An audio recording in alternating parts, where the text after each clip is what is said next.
Healthcare in America is the most expensive in the world. According to the World Health Organization, the United States ranks 37th in healthcare, right above Slovenia and right below Costa Rica.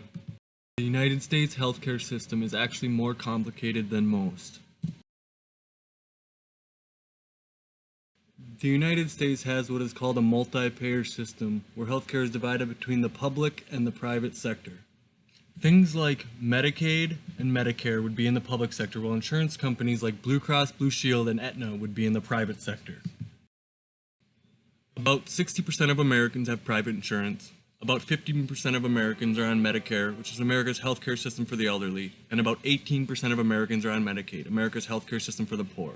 That leaves about 7% of Americans uninsured, or roughly 23 million people. Medicaid is complicated. What the law does is it says to states, expand Medicaid for the folks that just wrote you those letters, and the federal government will give you 100% match, meaning the state won't have to put out any outlays and your citizens will be insured. And for political reasons, a number of the states have chosen not to take us up on that. As of 2018, 32 states and DC have accepted the Medicaid expansion. 18 states have not.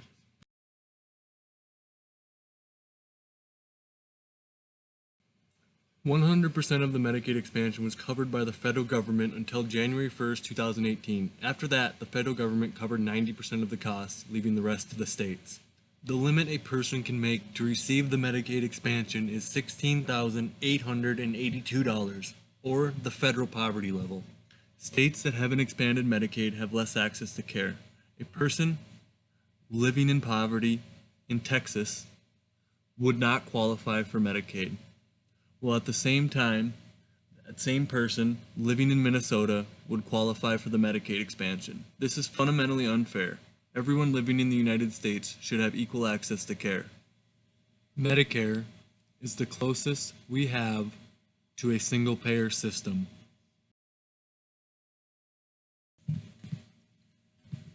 Single payer is a system in which a single public or quasi-public agency organizes healthcare, but the delivery of care remains largely in private hands.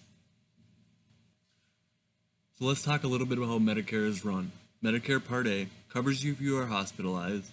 It's pretty much free if you're over 65, and almost everyone over 65 is eligible for coverage.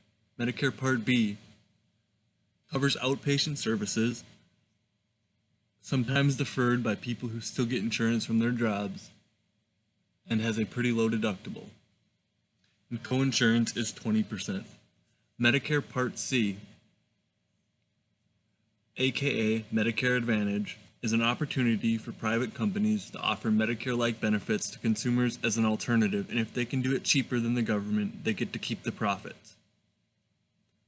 Medicare Part D contains the prescription drug plans designed and run by the private insurance companies, though it is approved and paid for by the federal government. Beneficiaries get to choose the plan that best suits them.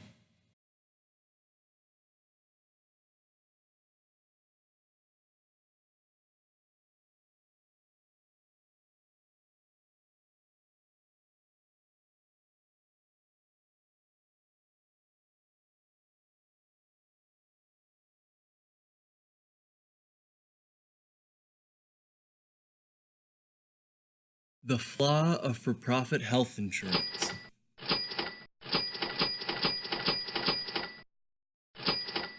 Profits drive the health insurance industry. That is the central problem. Some industries just aren't made for the market. Let me give you an example.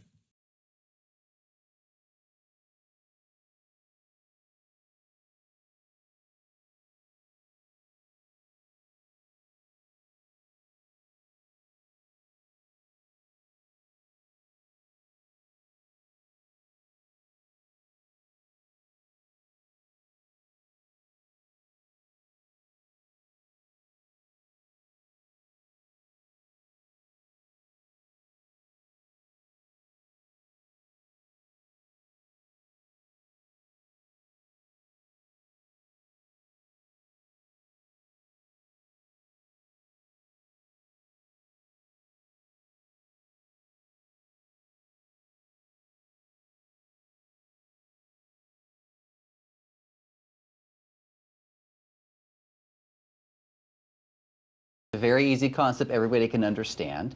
And what it really means is we're going to have private delivery of care for everyone in this country, so 300 million plus people, but we're going to publicly finance it. So if you make excessive amounts of money, you'll pay a little bit more than the poorest person.